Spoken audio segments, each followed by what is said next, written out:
Ay, maganda na dito. Natapos na nila, oh. Ayos na yung poste. Maganda na. Nakaraan, nagkaka-traffic dyan dahil dyan. Pero ngayon maganda na. Natanggal na nila yung table form. Saglit lang, ano.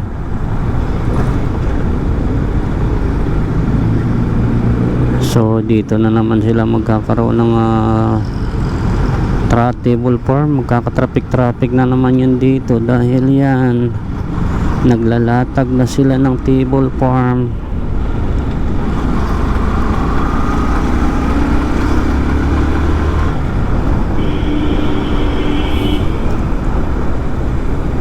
Ayun, isi-share ko nga pala sa inyo guys, ano, yung tungkol sa aking disc brake sa unahan na umi-stock up yung kanyang anong tawag nito, yung kanyang pin. Mahirap pala pag umi-stock up yung pin ng disc brake natin sa unahan dahil kahit anong adjust ng ating preno ay kumakapit, ano, kumakapit yung ating brake pad. So yun, na-discover natin stock up pala yung pin, yung dalawang pin dyan sa may bracket ng ating disc brake ng ating caliper. Pumi-stock up siya guys, yung isang pin.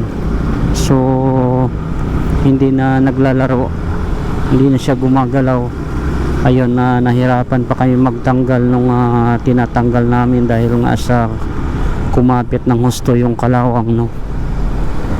Ayun, naiayos na natin, naibalik na natin sa normal.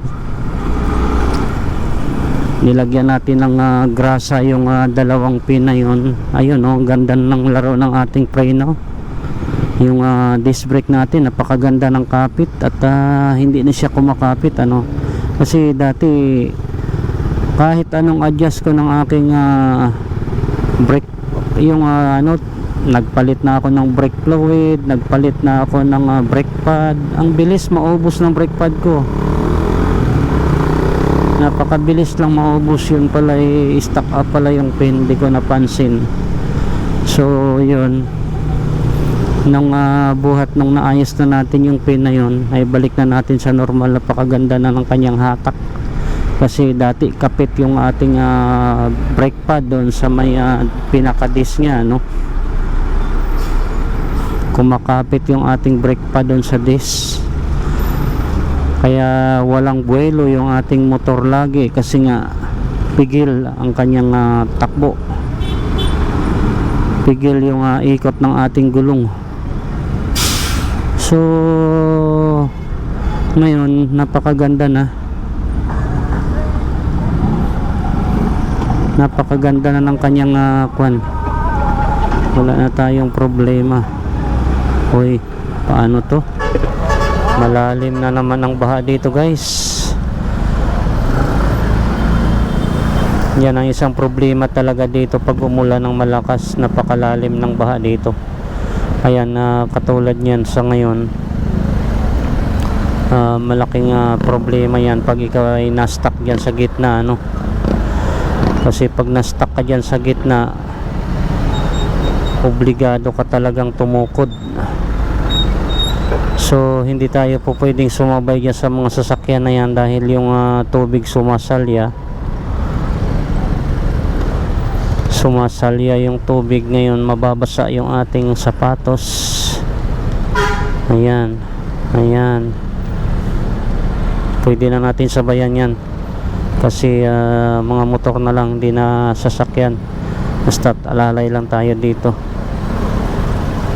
Ayan, oh. Ayan, oh. Kailangan wag tayo lumapit sa kanila para hindi tayo matigil. Kasi pag natigil tayo dyan, problema. Malalim, malalim, ano. Tingnan nyo naman yan, oh. Malalim. So, yon, nalagpasan na natin yung malalim. Ayan, dito hindi na ganong malalim. Oh, napakadumi ng tubig na yan, oh. Maputik. Maputik. So mabuti hindi tayo na-stuck doon sa gitna, kasi kung na-stuck tayo doon, yari yung paa natin ay malulubog sa tubig, kasi obligado tayong tumukod. Yan talaga ang problema dito sa lugar na to. Bahain. Actually meron tayong shortcut sana dito, kaya lang malayo na bumalik. Pero kung talagang hindi tayo makakatawid doon sa baha na yon, pwede tayong bumalik talaga. Ayan, yan dito tayo lulusot pagka nag shortcut tayo doon sa may Amparo. Ayan dito yan.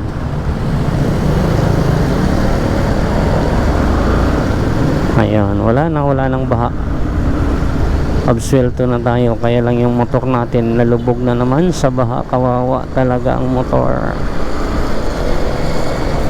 Katulad nila ni sir, mabuti hindi siya napatukod doon. Ayaw ko lang kung napatukod ba o hindi. Ayan ang mag-asawa.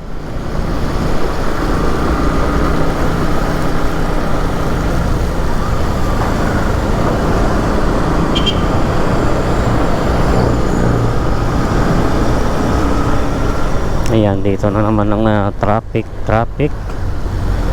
Dito na naman ang traffic.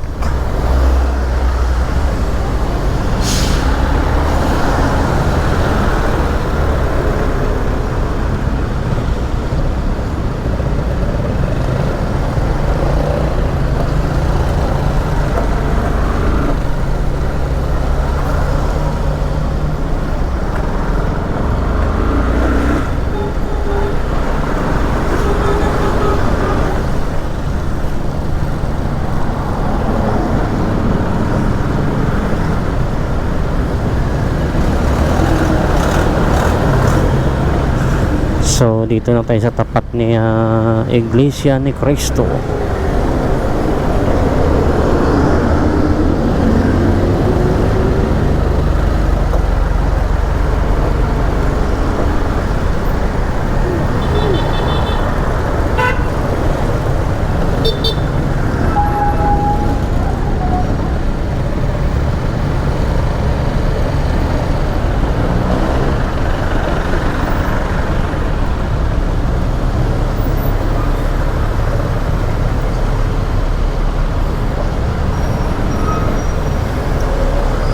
Ganda rin pala ng gulong ng Fiore pagpalakihan. Yan tingnan mo, Fiore yan guys. Kawasaki Fiore, pinataasan ni sir. Gumamit siya ng lifter, pinataasan niya. Pinalakihan niya yung gulong. Gumanda.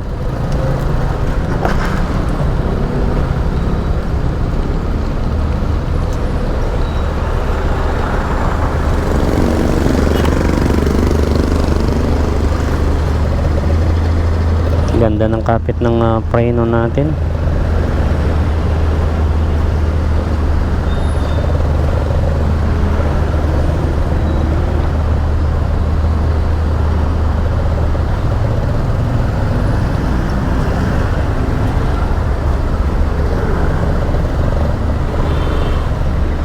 Sus, grabe ang traffic dito ngayon. Ayan, tingnan nyo naman yan, lalaki ng mga equipment na yan.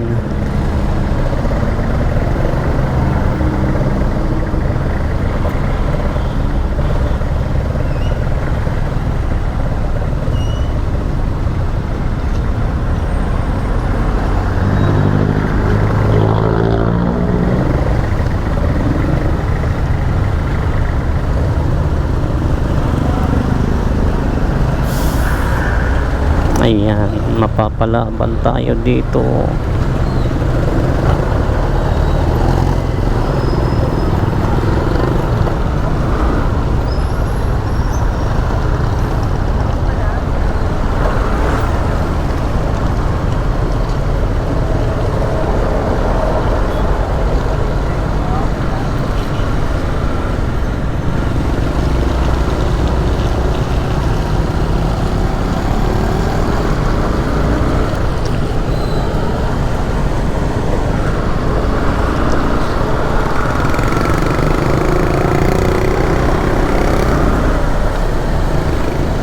Ayan, medyo tuloy-tuloy yung daloy ng traffic dito.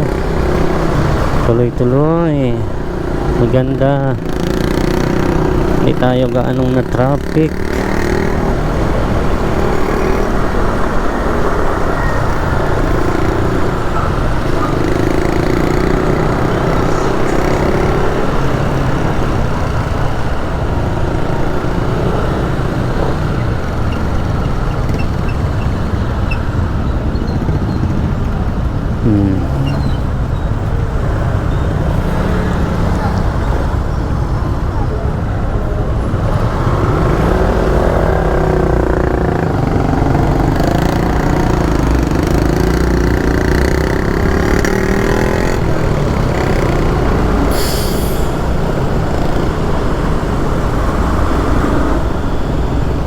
Kung konti na lang yung gas natin, gagas na lang tayo dito.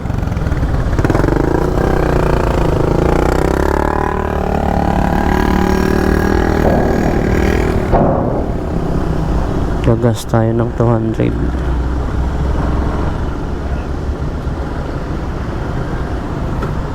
Idol.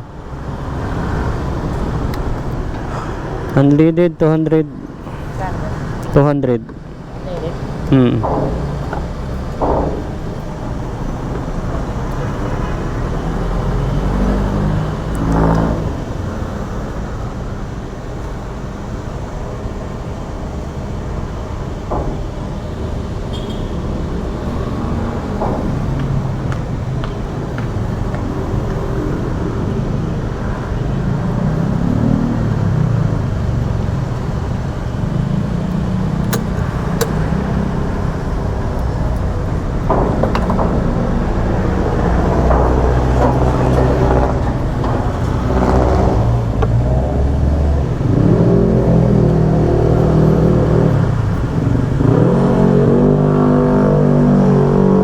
Thank you.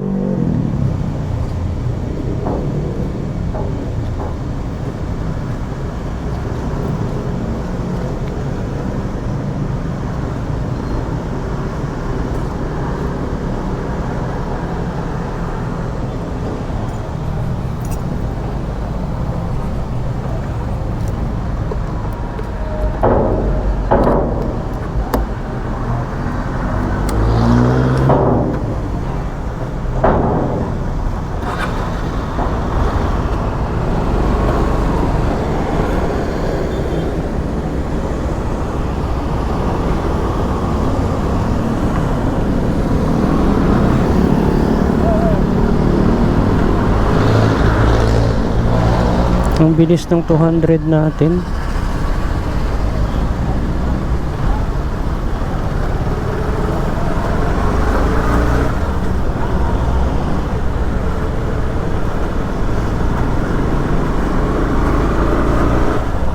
$400 na. Iwan ka na. Nung Lunes nagkarga tayo ng 200.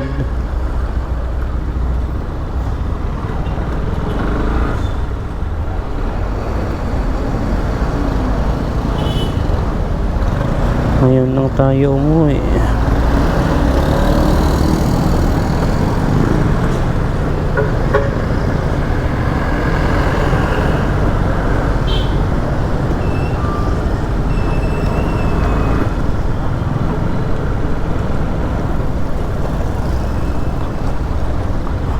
Ay nako, ang lilubak talaga tong malaria na to. Ano ba nangyayari sa malaria na to? Parang walang paki yung pamahalaan ng Caloocan dito, no? Wala silang aksyon, no? Ang tagal na nitong ganito yung sitwasyon, no? Ang lilubak talaga.